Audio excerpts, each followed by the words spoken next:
بسم اللہ الرحمن الرحیم۔ السلام علیکم ناظرین۔ اللہ تعالیٰ جسے چاہتا ہے اس پر اپنا خاص فضل فرما کر ولایت سے سرفراز فرماتا ہے اور مخلوق کے دل میں اس کی محبت پیدا کرتا ہے، پھر یہی محبت مخلوق خدا کو کھینچ کر ولایت کے ان درخشاں ستاروں کے در پر لے آتی ہے، جہاں خلق خدا کو اپنی حاجت روائی، مشکل کشائی، رہنمائی اور قرب الہی پانے کے لیے مختلف راستے نظر آتے ہیں۔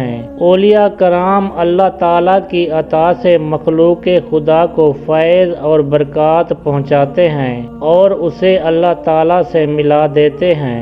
خلق خدا کبھی اس فیض و برکت کو واضح نصیحت سے پاتی ہے، کبھی اولیاء اللہ کے حسن و اخلاق اور عمل سے اپنے باطن کو روشن کرتی ہے، تو کبھی یہی مخلوق اس فیض و کرامات کی صورت میں دیکھتی ہے اور اپنے ایمان کے کلی کو کھلنے اور عقیدت کی گروہ کو مضبوط کرنے کا سامان کرتی ہے۔ وہ سے سمدانی کتب ربانی محبوب سبحانی حضرت شیخ عبدالقادر جیلانی رحمۃ اللہ علیہ کی ذات گرامی سے بے شمار افراد نے فیض پایا ہے اور پا رہے ہیں اور قیامت تک پاتے رہیں گے۔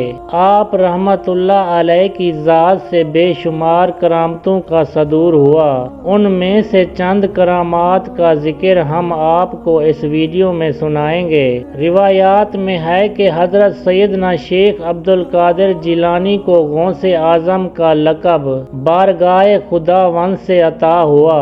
مردان غیب نے آپ رحمت اللہ علیہ کو اسی لقب سے مخاطب کیا اور پھر یہ لقب اس قدر عام ہوا کہ اکثر لوگوں کو آپ کا حقیقی نام یاد نہ رہا، مگر سب غوث اعظم رحمت اللہ علیہ کو خوب جانتے ہیں۔ تاریخ میں درج ہے کہ جس روز حضرت سیدنا شیخ عبدالقادر جیلانی رحمت اللہ علیہ غوث اعظم کے لقب سے نوازے گئے، اسی روز ایک عجیب واقعہ پیش آیا۔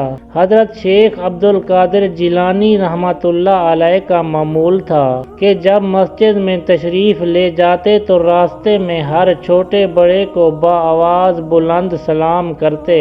مسجد کے قریب ایک دکان تھی، دکان کا مالک عام سا مسلمان تھا، مگر حضرت شیخ سے نہایت عقیدت رکھتا تھا۔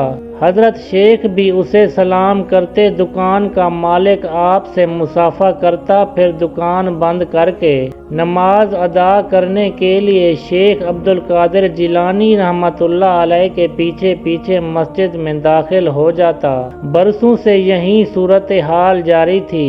جس روز حضرت شیخ عبدالقادر جیلانی رحمت اللہ علیہ کو غوث اعظم کا لقب عطا ہوا تو آپ رحمت اللہ علیہ حسب روایت دکان کے قریب پہنچ کر بآواز بلند فرمایا، السلام علیکم یا اخی۔ دکاندار نے جواب دیا، وعلیکم السلام یا غوث اعظم۔ یہ کہتا ہوا دکاندار نیچے اتر آیا اور حضرت شیخ سے مصافحہ کیا۔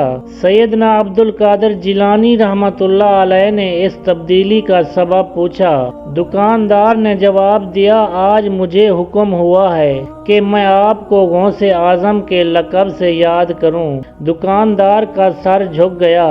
جو راز اللہ اور اس کے مردان غیب کو معلوم ہے وہ تم پر کس طرح فاش ہو گیا؟ حضرت سیدنا عبدالقادر جیلانی رحمت اللہ علیہ نے فرمایا، کیا تم کوئی خاص وظیفہ پڑھتے ہو؟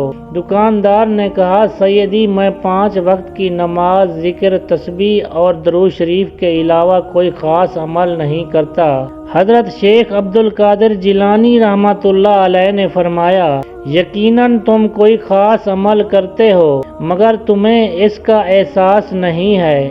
دکاندار کچھ دیر تک سوچتا رہا اور عرض کیا، جب روز استعمال ہونے والی چیزیں کمی کے سبب ویراں ہو جاتی ہیں تو میں لوگوں کی مجبوریوں سے فائدہ اٹھانے کے لیے زیادہ قیمت وصول نہیں کرتا، میں ہر حال میں پورا تولتا ہوں، یہاں تک کہ مخلوق خدا کا ایک دانہ بھی میرے ذمہ باقی نہیں ہے۔